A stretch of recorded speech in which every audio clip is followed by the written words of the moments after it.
സന്തോഷം തേടിയുള്ള യാത്രയിലാണ് നമ്മളുടെ പുതിയ തലമുറ. അതുകൊണ്ടാണ് പലതരത്തിലുള്ള പരീക്ഷണങ്ങൾ ഉണ്ടാവുന്നത്. അപ്പോൾ നമ്മൾ വൈബ് എന്ന് പറയും. ഇപ്പോൾ നമ്മളെ കുട്ടികളൊക്കെ ഏറ്റവും അധികം ഉപയോഗിക്കുന്ന വാക്കാണ് വൈബ്. ശരിക്കും ഈ വൈബ് എന്ന് പറഞ്ഞാൽ എന്താണ്? ഈ വാക്ക് എവിടുന്ന് വരുന്നതാണ്? നമ്മൾ അതിൻ്റെ ഒരു പശ്ചാത്തലം പരിശോധിച്ചാൽ നമുക്ക് കാണാൻ പറ്റും. നമ്മളെ കേരളത്തിലെ നമ്മളുടെ മക്കൾ ഇത് പറയാൻ തുടങ്ങുന്നതിൻ്റെ 10-20-30 കൊല്ലം മുമ്പ് പടിഞ്ഞാറൻ നാടുകളിൽ, പ്രത്യേകിച്ചും അമേരിക്കയിലെല്ലാം അവിടുത്തെ ടീനേജേഴ്സ് പറയാൻ തുടങ്ങിയതാണ് ഈ വൈബ് എന്ന് പറഞ്ഞ വാക്ക്.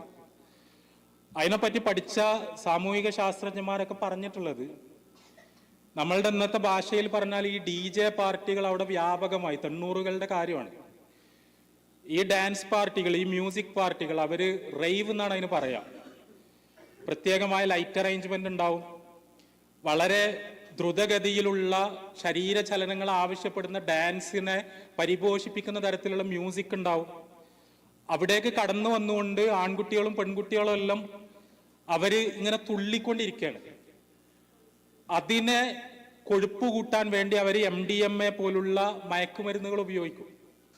ഈ MDMA എന്ന് പറയുന്ന സാധനം, അതിൻ്റെ ഒരു മറുവാക്ക് തന്നെ ശരിക്കും എക്സ്റ്റസി എന്നാണ്. ഇംഗ്ലീഷിലെ എക്സ്റ്റസി എന്ന് പറഞ്ഞാൽ ഒരു ഉന്മാദം, ഒരു അനിയന്ത്രിതമായ സന്തോഷം, പ്ലഷറിന്റെ ഒരു കൺട്രോളും ഇല്ലാത്തൊരു റിലീസ്, അതിനാണ് ശരിക്കും എക്സ്റ്റസി എന്ന് പറയാം.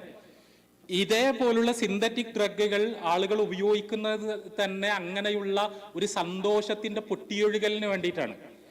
അപ്പൊ അന്ന് അവിടുത്തെ കൗമാരക്കാര് അവര് ഇതേപോലുള്ള സിന്തറ്റിക് ഡ്രഗുകൾ ഉപയോഗിക്കുകയും ഈ DJ പാർട്ടികളിൽ എത്തുകയും അവിടുത്തെ മ്യൂസിക്കിനനുസരിച്ച് ഡാൻസ് ചെയ്യുകയും ചെയ്തിട്ട് അവർ പുറത്തിറങ്ങി വരുന്ന സമയത്ത് അവരെ ഇന്റർവ്യൂ ചെയ്ത സോഷ്യോളജിസ്റ്റുകൾ എന്തിനാണ് ഇങ്ങോട്ട് വരുന്നതെന്ന് ചോദിച്ചപ്പോൾ ആ കുട്ടികൾ പറഞ്ഞ മറുപടിയാണ്, ഇത് ഒരു വൈബാണ്, അത് ഞങ്ങൾക്ക് വാക്കുകളിലേക്ക് പകർത്താൻ കഴിയൂല. ആ വൈബ് തേടിയുള്ള കൗമാരത്തിന്റെ യാത്രകൾക്കാണ് ശരിക്കും നമ്മൾ സാക്ഷിയായിക്കൊണ്ടിരിക്കുന്നത്. അവിടെ ഞാൻ പറയുന്നത്, എന്തുകൊണ്ടാണ് ഇവരിങ്ങനെ ചെയ്യുന്നത്? അന്ന് ഈ ഡാൻസ് പാർട്ടികളിൽ ഈ മയക്കുമരുന്നുകൾ ഉപയോഗിച്ച് ഡാൻസ് ചെയ്ത കുട്ടികൾ പറഞ്ഞ അതേ മറുപടികൾ തന്നെയാണ് ഇപ്പൊ നമ്മളുടെ കുട്ടികളും പറഞ്ഞുകൊണ്ടിരിക്കുന്നത്.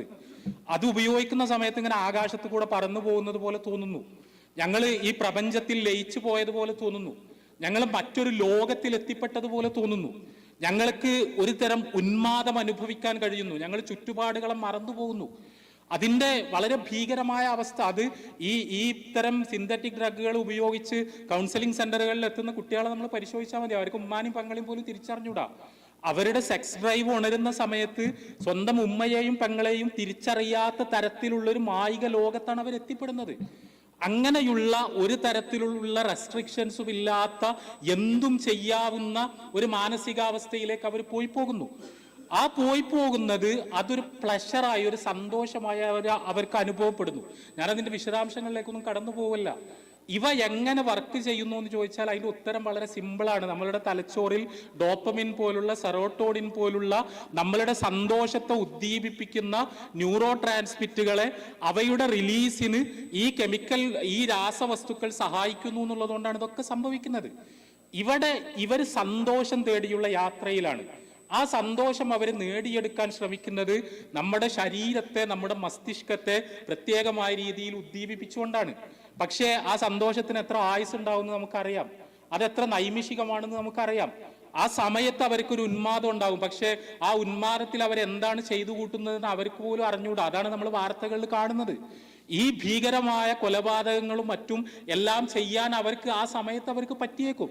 ആ സമയത്ത് ചിലപ്പോൾ അതിൽ നിന്ന് പോലും അവർ സന്തോഷം അനുഭവിക്കുന്നുണ്ടാവും. പക്ഷേ ഈ സന്തോഷത്തിന്റെ കെട്ടടങ്ങുന്നതോടുകൂടി അവരുടെ ജീവിതം വലിയ ദുഃഖങ്ങളിലേക്ക്, വലിയ പ്രയാസങ്ങളിലേക്ക് കൂപ്പുകുത്തുകയാണ് എന്ന് നമുക്കൊക്കെ അറിയാം.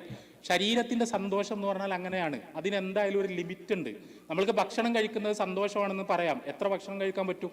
ഭക്ഷണം കഴിച്ചിട്ട് എത്ര സന്തോഷം നമുക്ക് നേടിയെടുക്കാൻ പറ്റും? നമ്മളുടെ ശരീരത്തിന്റെ എല്ലാ സന്തോഷങ്ങളും അങ്ങനെയാണ്.